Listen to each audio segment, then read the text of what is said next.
É preciso fazer alguma coisa, um preparo para se separar? Na minha opinião, sim, e eu vou te explicar nesse vídeo que tipo de preparo você precisa fazer.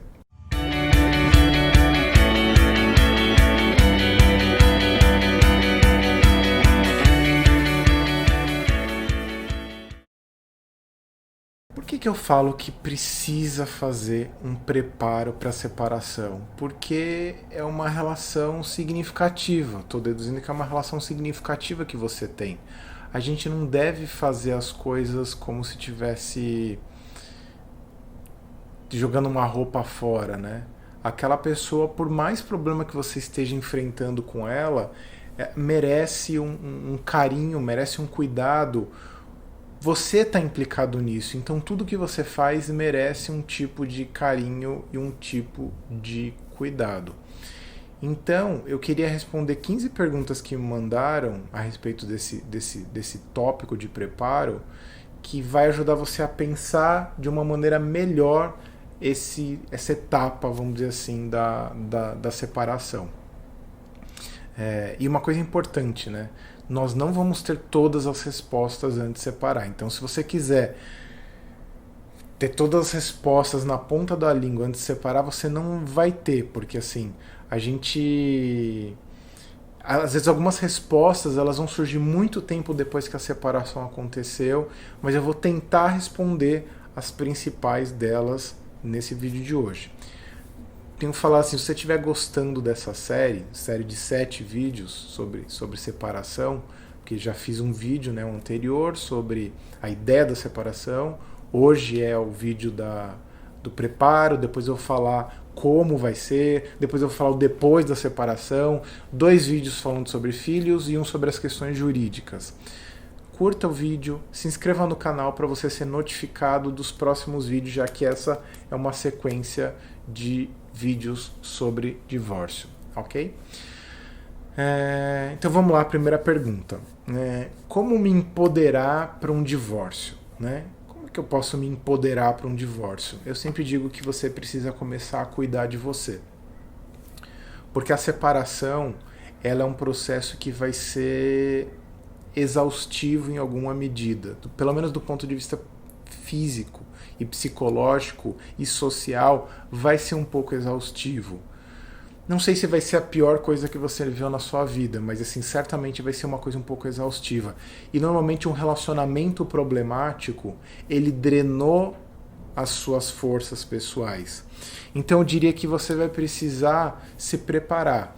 Então, se alimentar melhor, dormir melhor, trabalhar melhor, melhorar sua rede de relacionamentos, de amizades para você ter um apoio, se reconectar ou fortalecer os seus laços com a família, procurar um tipo de hobby, um tipo de ajuda profissional, terapia, livros, coisas que vão te ajudar a se fortalecer como pessoa para você fazer essa travessia. Então, esse é o melhor jeito de você se empoderar, se transformando numa pessoa feliz, para, em sendo mais feliz, ser menos problemático o processo da separação, pelo menos para você. Como a gente pode saber que é o momento de separar e que não tem muito mais o que fazer? Isso não é uma pergunta matemática, né? Eu volto a recomendar o vídeo que eu falei sobre 8 sinais de que o relacionamento já acabou. Você pode ver lá, aquilo pode te dar muitas pistas. Mas a pergunta sempre que você tem que se fazer é assim, se você tivesse que se imaginar mais 10 anos com essa pessoa, mais 20 anos, qual o sabor que isso tem para você? Se vier um sabor amargo, se vier um sabor de... Fred, eu acho que eu morro se isso acontecer por mais 6 meses, 1 ano. Então talvez esse seja um indício de que as coisas entraram num ponto, em algum nível irreversível, né? E você também vai se certificando disso na medida que você for entrando num processo de separação. Não é uma coisa tão simples, mas um relacionamento que te priva de bem-estar, de alegria, de liberdade, de crescimento pessoal, e aquela pessoa ela se mostra resistente, bloqueada, fechada, intransigente, intransponível. Essa costuma ser alguns indicativos de que a coisa não vai ter mais grandes alterações e que vai fazer mais mal do que bem.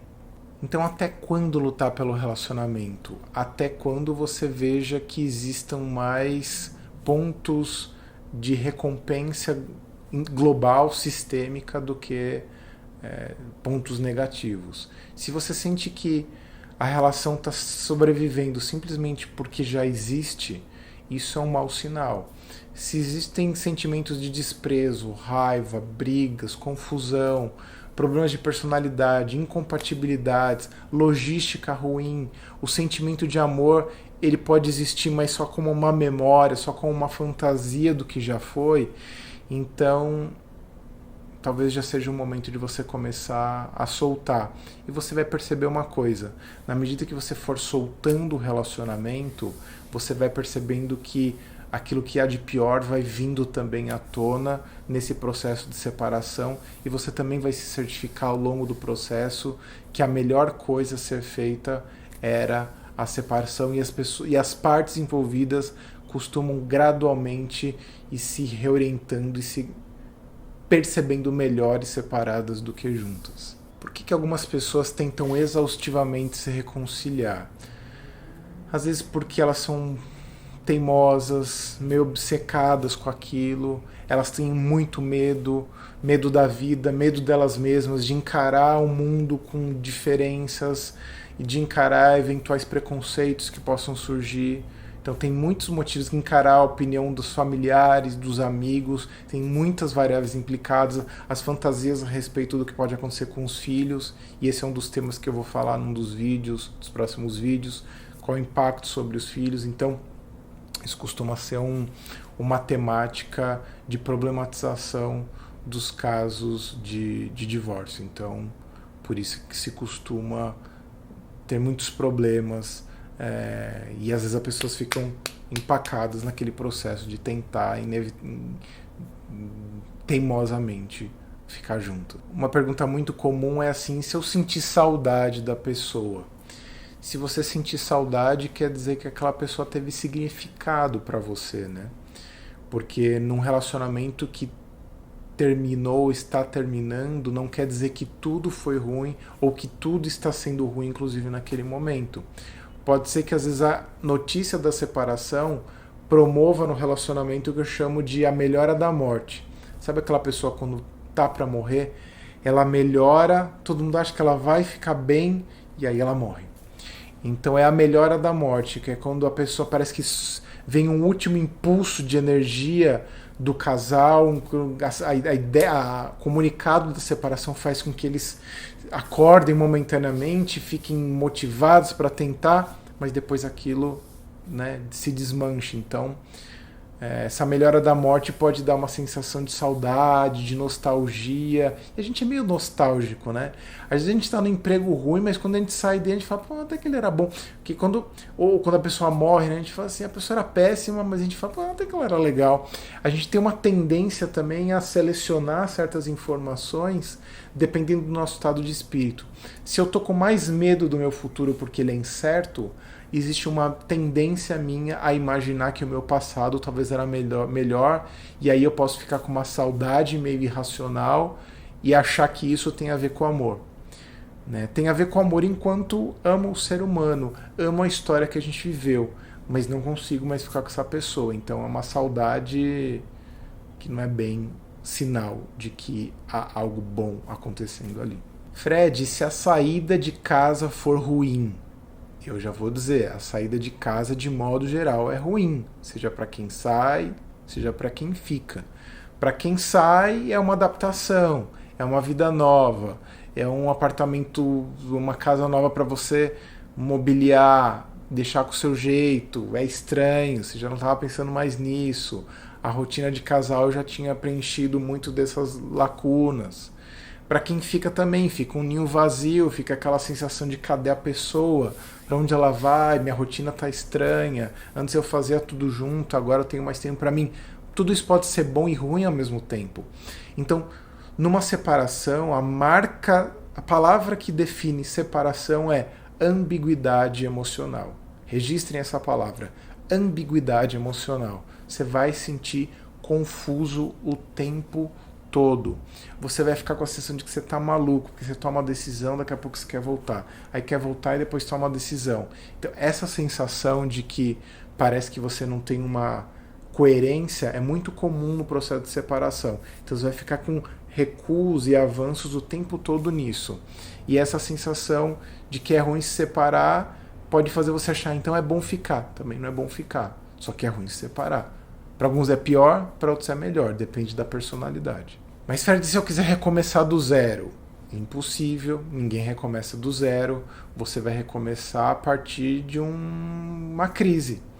E eu sempre digo para as pessoas, se elas quiserem recomeçar do zero, eu sempre recomendo que elas se separem para recomeçar. Que elas tomem distância o suficiente para que elas decantem coisas da vida dela, que elas assentem esses aspectos da separação, que elas se percebam como individualidades, que elas vivam coisas que de repente estavam paradas ou reprimidas, e depois, se isso tudo ainda assim fizer sentido uma retentativa, aí elas podem fazer, e de repente pode ser uma coisa muito legal. Mas trocar o pneu com o carro andando, nesse caso, eu tenho por experiência que é mais difícil isso acontecer de uma maneira interessante. Normalmente você separa um pouquinho, já volta, os mesmos vícios vêm à tona e aí aquilo que você imaginou que poderia ser uma coisa legal vira uma coisa meio insuportável. Então, não sei se necessariamente funciona muito bem essa questão do recomeçar do zero. Você pode recomeçar a partir de um outro zero que tem toda uma bagagem de vida, mas do zero, acho que ninguém recomeça. E se meus filhos sofrerem? Seus filhos vão ser afetados em alguma medida. Eles vão sofrer dependendo de como você estiver conduzindo a situação. Mas isso eu vou falar com mais detalhe nos vídeos sobre filhos, né? Então o vídeo 5 e 6 são sobre filhos. Segura a mão aí. Fred, o peso da opinião da minha família é muito tenso, assim.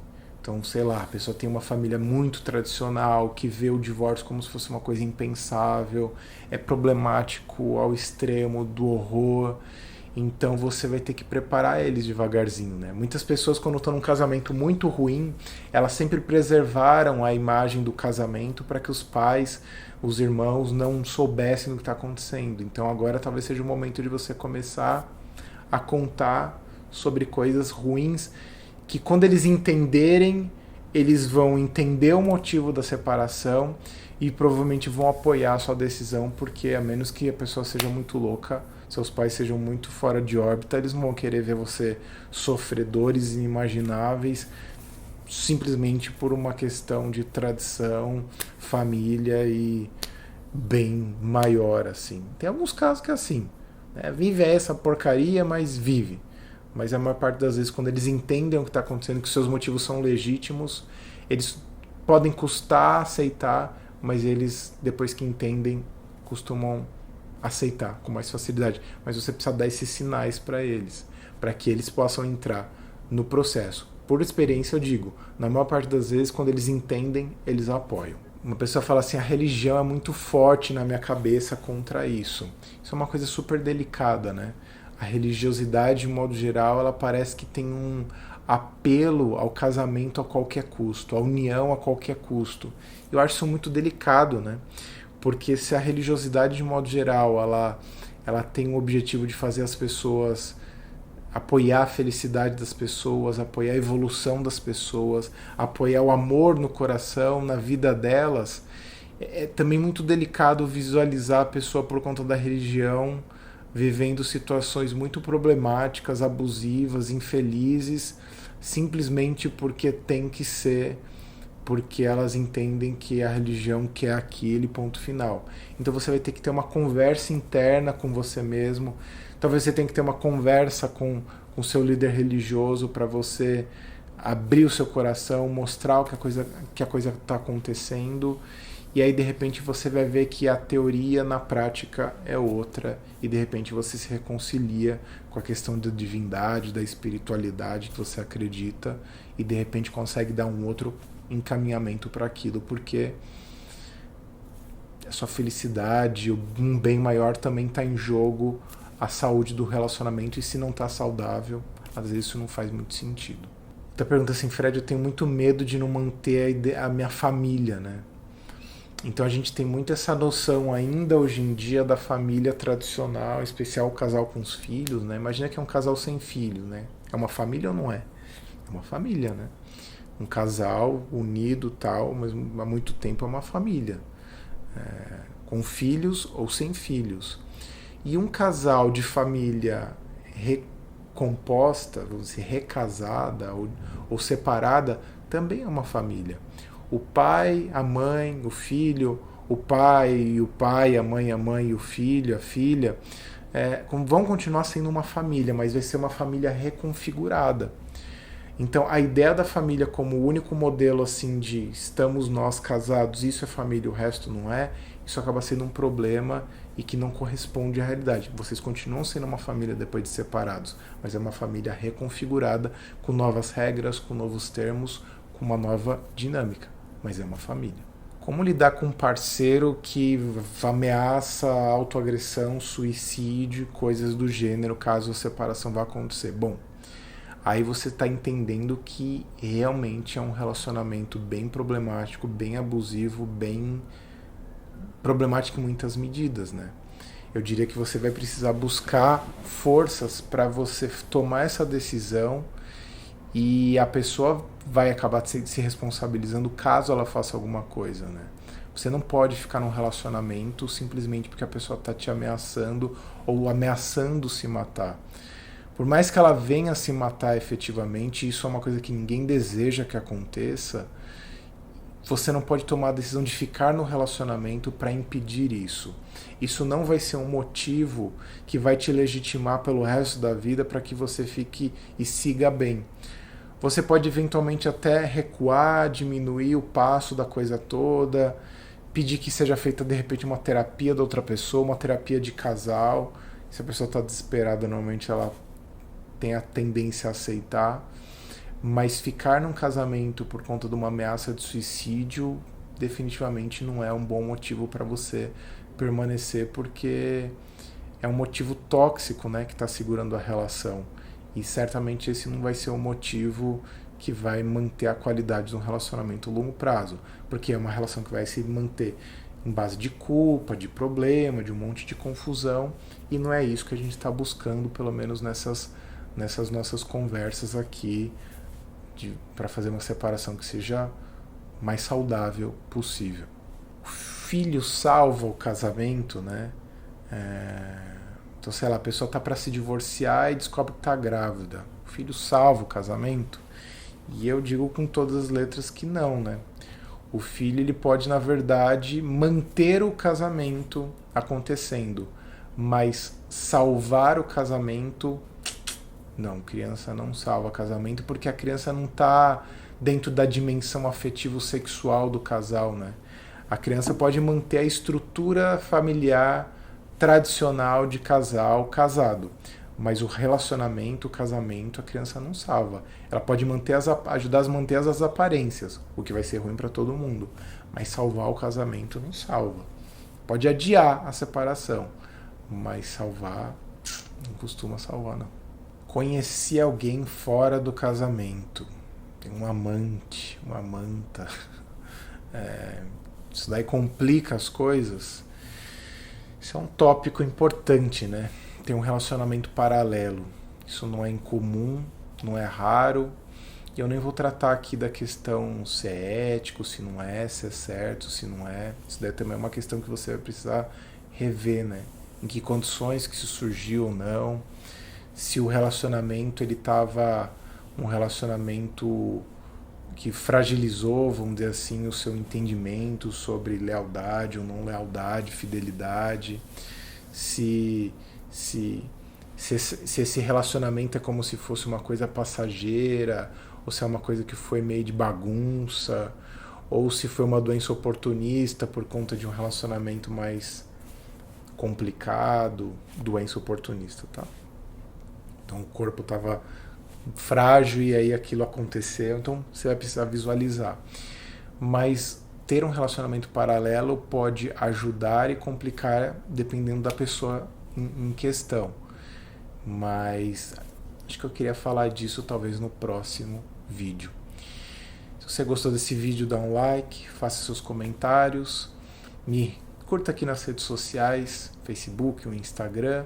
Se você quiser mais informações no sobreavida.com.br, se inscreva no canal e a gente se vê no próximo vídeo. Beijo, abraço, tchau, tchau.